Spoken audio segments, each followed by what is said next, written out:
지금 믿지 않는 사람은 사사기 사람들처럼 자기의 소견에 옳은 대로 사는 사람입니다. 그런데 문제는 여러분, 하나님을 믿는다 하면서도 자기 소견에 옳은 대로 산다라는 것을 이야기하고 있습니다.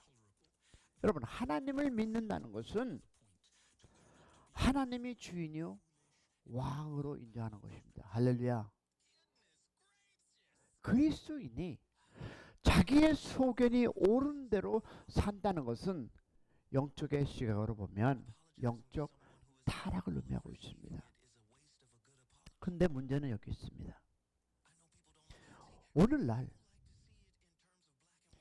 교회가 당면한 가장 심각한 문제는 교회 안에 이미 자기 소견에 옳은 대로 사는 사람들이 많이 있다는 것입니다. 자기의 소견에 옳은 대로 사는 사람의 나타난 특징은 자기 자신을 죄인으로 보지 않는다는 것입니다. 다시 말하면 하나님은 나를 죄인으로 보는데 스스로는 죄인으로 보지 않고 살아가는 성도, 목사들이 있다는 것입니다. 이는 스스로 의롭다고 믿었던 바리새인들이 빠졌던 함정이기도 합니다. 여러분, 사사기 시대의 특징이 뭡니까? 바리새인들을 통해 자기를 자랑하는 누구다? 자기의 의와 다른 사람을 멸시하는 모습으로 나타납니다. 그렇지 않습니까? 나는 의인이다 하고 생각하고 한다면 우리는 상대를 죄인 취급하고 너는 그것밖에 안 돼 라고 하는 그 멸시의 모습을 우리 발견하지 않았습니까? 왜냐하면 누가복음 18장 9절을 보면 이렇게 하나님은 얘기하고 있습니다. 또 자기를 의롭다고 믿고 다른 사람을 멸시하는 자들에게 이 비유를 말씀하시다. 할렐루야. 그러면 이제 자기 소견에 옳은 대로 대하는 사람들에게 대한 하나님의 평가를 볼 텐데요. 자, 다음 말씀 보겠습니다. 자기 소견이 옳다고 하는 대로 사는 이 사사기 시대들의 사람들에 대한 평가입니다. 자, 다 같이 시작. 이스라엘 자손이 다시 여호와 목전에 악을 행하였으므로. 자, 그러면 이 말씀, 즉 자기의 의에 빠진 이 누구? 바리새인들에 대한 하나님의 평가를 볼까요? 자, 마태복음 23장 27절입니다. 시작. 화일진저 외식하는 서기관들과 바리새인들이 회칠한 무덤 같으니 겉으로는 아름답게 보이나 그 안에 죽은 사람의 뼈와 모든 더러운 것이 가득하다. 자, 그러면 이 두 평가에는 공통점이 있습니다. 스스로는 죄인이라고 하지 않고 오히려 의롭다고 생각하지만 하나님은 그들을 향해서 매우 강력하게 악하다 라고 평가하신다는 것입니다. 그러면 그들이 빠졌던 함정은 무엇이었습니까? 바로 영적으로 무지함으로 인해 스스로에게 속고 있다는 것입니다. 자, 이런 사실을 배경으로 해서 우리 말씀을 볼 텐데요. 룻기 1장 1절 보겠습니다. 다 같이 한 목소리로 시작. 사사들이 치료하던 때에 그 땅에 흉년이 드러나 유다 베들레헴을 한 사람이 그의 아내와 두 아들을 데리고 모압 지방으로 가서 거류하였음에. 자, 이것은 여러분 룻기의 시작입니다. 그러면 이 말씀에서 사사들이 치리하던 때라는 표현을 한번 깊이 생각해 보겠습니다. 자, 이것이 룻기 시대적 배경이다. 자, 그러면 이 말은 같은 의미로 보면 뭡니까? 이 가진 이 다른 표현을 말하면 자기 소견에 옳은 대로 살던 시대에 라고 할 수 있습니다. 지금 우리가 사는 시대가 아니겠습니까? 이 교회들이 지금 일어나는 이슈가 아니겠습니까? 자, 베들레헴이 흉년이 들자 엘리멜렉은 아내와 두 아들을 데리고 베들레헴을 떠나서 모압으로 내려가는 선택을 하였습니다. 당연하죠. 배고프니까, 힘드니까, 어려우니까, 감염이 오니까 그들의 선택은 이사 가자 내려갔습니다. 자, 성경은 이렇게 간단하게 말하지만 이 모든 말씀을 종합해 보면 엘레멜렉은 베들레헴을 떠나 모압으로 가는 것이 옳은 선택이라고 생각한 것을 우리가 알 수 있는데요. 이 엘레멜렉은 자기 소견이 옳은 대로 선택한 것입니다. 그러나 하나님께서는 그 선택을 악하다라고 보셨습니다. 왜 그러냐면, 자, 나오면 10년의 시간과 자신에게 다가온 사건을 통해서 깨닫게 되었고, 그것을 깨닫자 이번에는 모압을 떠나 베들레헴으로 돌아오는 선택을 합니다. 자, 우리는 여기서 하나님의 생각과 내 생각이 하늘과 땅 차이가 나타난다는 사실을 확인할 수 있습니다. 왜냐하면 사사기 17장에 나오는 말씀입니다. 자, 보겠습니다. 그때 이스라엘 왕이 없으므로 사람마다 자기 소견 옳은 대로 하였더라. 자, 그러면 이 말씀이 주는 이유는 무엇이냐면 바로 사사기 17장에 나타난 사건을 말하기 위해서 한 것이었습니다. 왜냐하면 사사기 17장의 사건은 무엇이냐면 미가와 젊은 레우기에 인한 이야기입니다. 다시 말하면 우리는 미가와 젊은 레위인을 통해서 자기의 소견대로 행하는 어떤 사건을 만나게 되는데요. 자, 여러분, 레위기는 누구입니까? 오늘 본문을 보면 레위기는 어떤 사람인지를 성경에 발견할 수 있습니다. 자, 그러면 민수기 8장을 보면 레위기에 대한 이야기가 등장하는데, 자, 레위기는 이런 사람입니다. 잘 기억하시기 바랍니다. 그것은 우리도 그런 사람일 수 있습니다. 아니, 그런 사람입니다. 자, 민수기 8장 11절 보겠습니다. 시작. 아론이 이스라엘 자손을 위하여 레위인을 흔들어 바치는 못을 제물로 여호와 앞에 드려진 이는 그들에게 여호와께 봉사하게 하여 위함이다. 자, 보겠습니다. 8장 14절.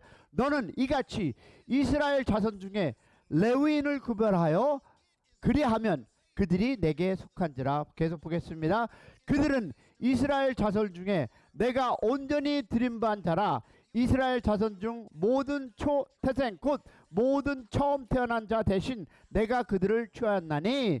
17절. 이스라엘 자손 중에 처음 나타난 것은 사람이든지 짐승이든지 다 내게 속하였음은 내가 애굽 땅에서 모든 처음 태어난 자를 치던 날에 그들을 내게 구별하였습니다. 18절. 이러므로 내가 이스라엘 자손 중 모든 처음 태어난 자 대신 레위인을 취하느라. 그러면 레위는 하나님께 구별된 사람. 할렐루야. 그리고 하나님을 섬기기 위해서 바쳐진 사람입니다. 맞습니까? 그러면 자, 하나님을 섬기기 위해서 하나님이 구별한 사람. 그러면 사사기 17장을 보면 한 레위인이 등장합니다. 그 레위인은 누구에게? 하나님께 바쳐진 사람, 즉 하나님의 종입니다. 그런데 하나님께 바쳐진 거룩한 사람이 얼마나 영적으로 타락했는지를 볼 텐데요.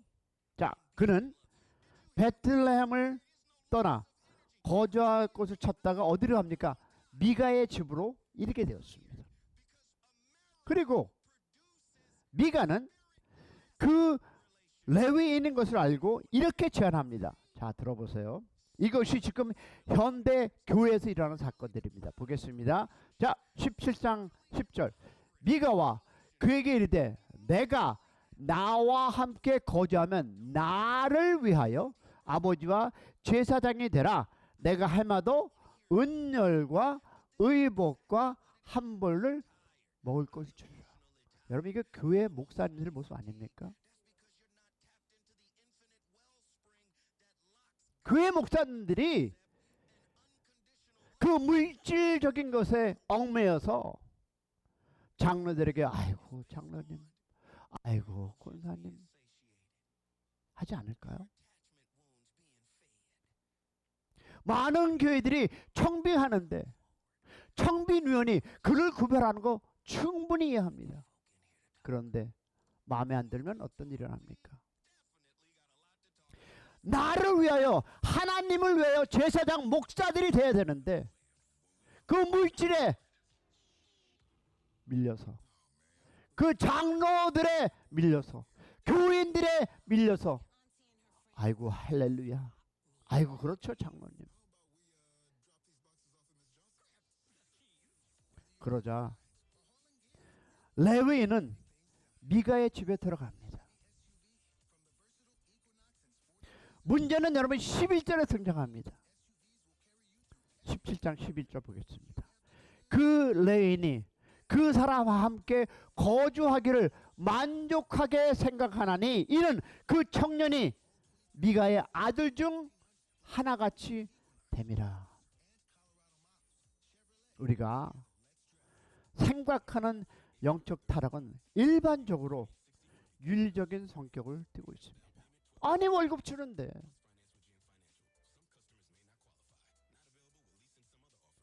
물론 모든 영적 타락은 결국 윤리적인 타락이라는 열매와 결과를 나타나는 사실입니다. 그러나 여러분 기억하세요. 영적 타락을 윤리적으로 보면 문제가 됩니다. 이 레위를 보면 윤리적으로 타락한 사람은 아니었습니다. 왜? 그러나 영적으로 보면 매우 타락한 사람이었습니다. 얼마나 많은 교회들이 그렇습니까? 얼마나 많은 목사님들이 그렇습니까? 맨 처음엔 주님 위하여 살겠습니다 하다가 조금 어떻게 되면, 그러면 그들도 타락하는 모습을 너무 많이 보지 않습니까? 대형교회 모든 목사님들을 탓하는 것이 아니라 많은 목사님들이, 작은 교회도 마찬가지 아닙니까? 그 물질 때문에 혹시 우리는 사역을 하고 있지는 않습니까? 하나님께서는 자기 소견에 옳은 대로 사는 사람을 소개하며 이 레위인을 모델로 제시함을 명시하시면 합니다. 그러면 이 레위인의 문제는 무엇이었습니까? 바로 자기의 사명을 상실한 채 돈을 위해 살아가는 모습을 보여주고 있는 것입니다. 여러분 이것이 지금 2024년 너무 많은 교회들이 그러고 있지 않습니까? 너무 많은 목사님들이, 선교사님들이, 전도사님들이 혹 물질 때문에 그러고 있지는 않습니까? 저도 한때는 거의 1,000만 원 벌었습니다. 너무 좋았습니다. 그러나 여러분 혹시 그것 때문에 넘어지는 목사님들은 없지 않는지요? 사역자들이 혹시 그 물질 때문에 넘어지는 사람은 없지 않는지요? 보세요.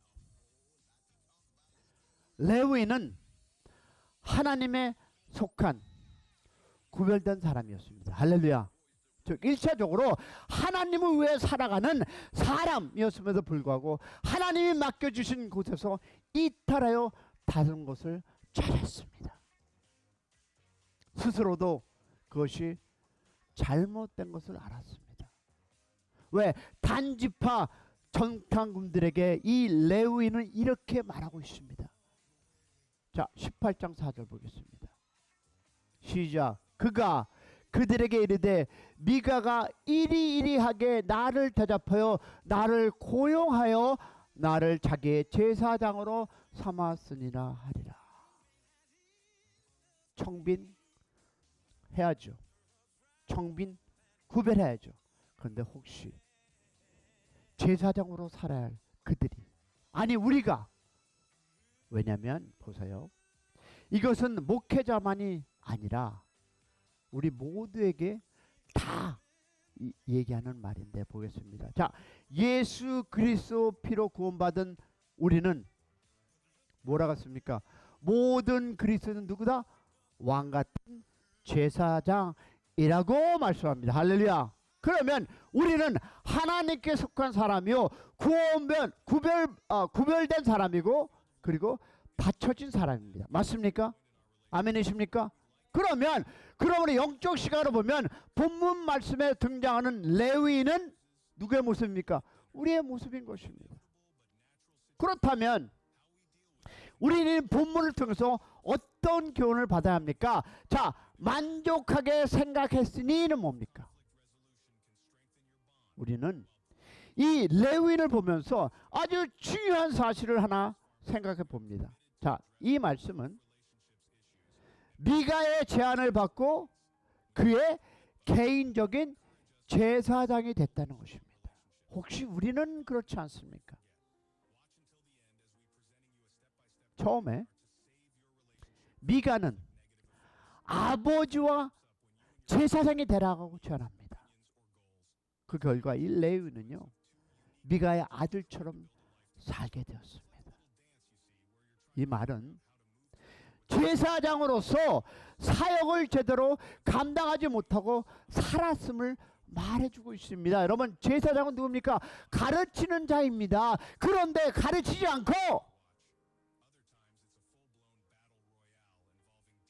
이 사람이 누구니까 가르침 없이 아이고 그럼요 하는 이 꾹벅이는 목사들이 아닐까요? 저는 너무 많은 것을 제 자신을 돌아봤습니다. 과연 나는 그렇게 살아가지 않는가? 그건 저는 다시 한번 결단합니다. 여러분 앞에 저는 제사장으로서 가르침을 하나님께서 주신 그 은혜를 가지고 여러분 전진할 수 있도록 여러분의 기도를 부탁드리겠습니다. 그것이 바로 아버지와 제사장 삶인데 여러분 아들처럼 살았다는 것이었습니다. 꾹벅이며 아들 네 알았습니다. 아유 그러죠. 네 이렇게 살았다는 거예요. 자, 여러분 어떻게 아들이 아버지를 가르칠 수 있습니까? 그런데 더 큰 문제는 이 레위인이 자기의 삶을 만족했다는 것입니다. 여러분 하나님의 제사장으로서 말씀을 선포하고 가르쳐야 되는데 그 주는 것 때문에 만족했다. 여러분 절대로 만족해서는 안 되는 삶이었습니다. 그럼에도 불구하고 자기의 삶을 만족했다는 생각하는 것은 무엇을 의미하냐면 이것이 바로 영적 타락입니다. 자기의 사명을 상실한 채 물질에 누게 돼서 레위인을 구별의 삶을 살지 못하고 그것을 죄라고 생각하지 않으며 만족하는 것이 바로 타락입니다.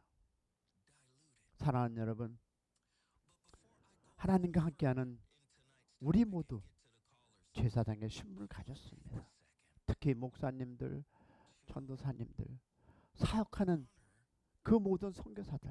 그런데 그것을 잊어먹고 타락한 세상에 살아가는 우리 모두가 저부터 깨어나 기도하는 그리고 많은 목사님들이 그런 삶을 살 텐데 우리가 기도하는 교회가 되길 원합니다. 저도 거룩하지 못합니다. 그러나 다시 한번 여러분께 결단하고자 이렇게 담대하게 선포합니다. 왜? 내 눈으로 너무 많이 보기 때문입니다. 자, 우리 다시 기도하겠습니다.